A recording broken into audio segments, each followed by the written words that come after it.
안녕하세요. 저는 여성 C-5 목장 정은주 집사입니다.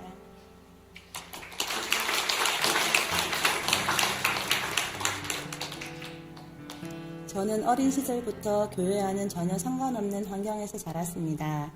미신과 사주팔자가 자연스럽게 오가는 시골이었고 간혹 접했던 교회의 모습은 제게 부정적으로 각인되어 있었습니다.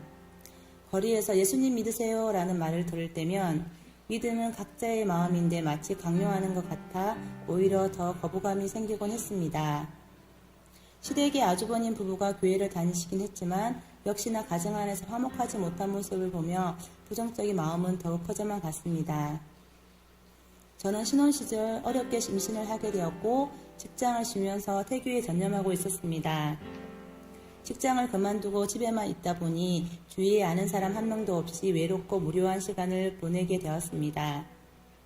그러다가 우연히 십자수 가게를 지나가게 되었고 그곳에서 우리 교회 다니시는 권사님을 만나서 행복 모임으로 초청되게 되었습니다.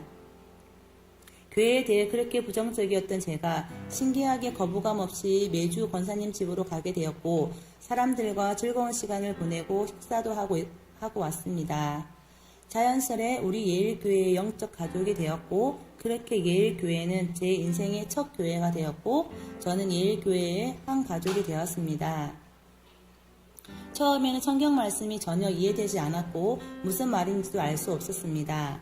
그럼에도 교회에 계속 나올 수 있었던 이유는 말씀보다 사람들과의 좋은 관계 때문이었습니다. 가족에 대한 정이 늘 고팠던 저에게 예일교회 공동체는 따뜻한 사랑으로 다가와 주었습니다. 성격상 거절을 잘하지 못하는 저는 목자가 권하시는 것들을 마음에 내키지 않아도 순종하며 따라왔던 것 같습니다. 임신 8개월 된 몸으로 처음으로 회복캠프에 참석하게 되었을 때 교회를 벗어나 외부로 놀러가는 마음으로 갔다가 기도 시간에 참 힘들었던 기억이 납니다. 기도도 어렵고 신앙의 모든 것이 저와는 너무 먼 이야기처럼 느껴졌던 적도 있습니다. 그럼에도 불구하고 양육반, 제자학교, 제자대학 1학기를 계속해서 양육을 받게 되었습니다. 시간이 지나면서 말씀이 조금씩 이해되기 시작했고 관계도 넓어지면서 예일교회에 점점 정착하게 되었습니다. 행복모임에서 복음을 듣는 자리에만 있다가 제자대학 1학기를 하며 행복모임 리더가 되어 복음을 선포하게 되었습니다. 처음에는 큰 부담이 되었지만 복음을 전하는 자리에 서면서 오히려 말씀에 더 집중하게 되는 제 모습을 발견하게 되었습니다. 복음을 전할 때마다 듣는 것과는 전혀 다른 은혜와 책임감을 느끼게 되었습니다. 행복모임을 단 한 번도 빠지지 않고 참여했지만 열매가 보이지 않아 낙심할 때도 있었고 의무감으로 그 자리를 지킬 때도 있었습니다.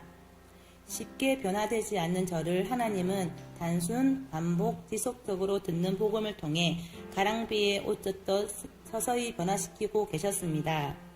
그러나 마음 한구석에는 늘 보이지 않게 믿지 못하는 의심이 자리하고 있었고 그 벽을 넘지 못해 더 이상 나아가지 못하고 있었습니다.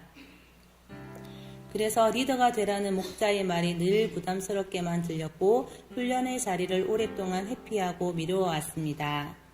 부족한 제 자신만 보였기에 저는 결코 목자가 되고 싶지 않았습니다. 오랜 시간이 지나고 하나님께서는 저를 훈련의 자리로 밀어넣으셨습니다. 제자대학 1학기 훈련 중 분명한 하나님의 음성을 들었습니다. 묻고 따지지 말고 믿어라.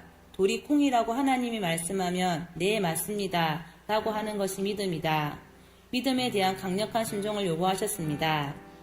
저는 하나님 말씀에 순종하기로 결단했습니다. 그 순간 제 앞을 가리던 안개가 걷히는 것 같았고 새로운 세계가 열리는 경험을 했습니다. 그리고 인간이 죄인이라는 말씀이 깨달아지고 죄에 대한 오해도 풀어지게 되었습니다. 복음 메시지가 더 깊이 와 닿았습니다. 그리고 그렇게도 피하기만 했고 하기 싫었던 목자로의 부르심에 저는 기쁜 마음으로 순종할 수 있었습니다. 하지만 여전히 제 마음에 무거운 짐이 있었습니다. 저는 목자인데도 아직도 세계 비전 대학을 졸업하지 못하고 있다는 것입니다. 마음의 부담감을 가지고 있을 때 누군가 훈련 지원서에 제 이름을 적어 두었습니다. 과거에 저였다면 핑계를 대며 지웠겠지만 그 이름을 지우지 않은 제 모습을 보며 지금이 하나님은 때구나 라는 마음이 들었습니다. 하나님의 인도하심에 순종하는 마음으로 오랜 시간 끝에 제자대학 2학기 훈련의 자리에 오게 되었습니다. 마음은 단단히 먹고 기대하며 훈련을 시작했습니다. 훈련 중 방해도 많았지만 이전과는 다른 마음이었습니다. 확고한 마음으로 흔들리지 않았고 모든 일을 기도함으로 감당했습니다. 가장 어렵고 힘들었던 자녀와의 문제에서 하나님께서 돕는 사람을 붙여주셔서 선하게 해결해 주셨습니다. 큐티 말씀을 통해 계속해서 재직의 순종과 충성에 대한 메시지를 주실 때 전혀 생각하지 못했던 인지 대상자로 선정되며 하나님의 인도하심에 놀라지 않을 수 없었습니다. 새벽 기도는 직장 생활을 하는 저에게는 불가능한 일이라고만 여기고 특별 새벽 기도 말고는 해본 적이 없었는데 기도 시간을 채우기 위해서 스스로 새벽 기도를 결단하게 되었습니다. 새벽마다 눈이 뜨이고 기도하기 위해서 나아가는 저 자신을 보며 저 또한 놀라게 되었습니다. 하나님이 하셨습니다. 제가 순종하며 하나님 앞에 나아갈 때 다른 모든 영역은 하나님께서 책임지고 계심을 경험하고 있습니다.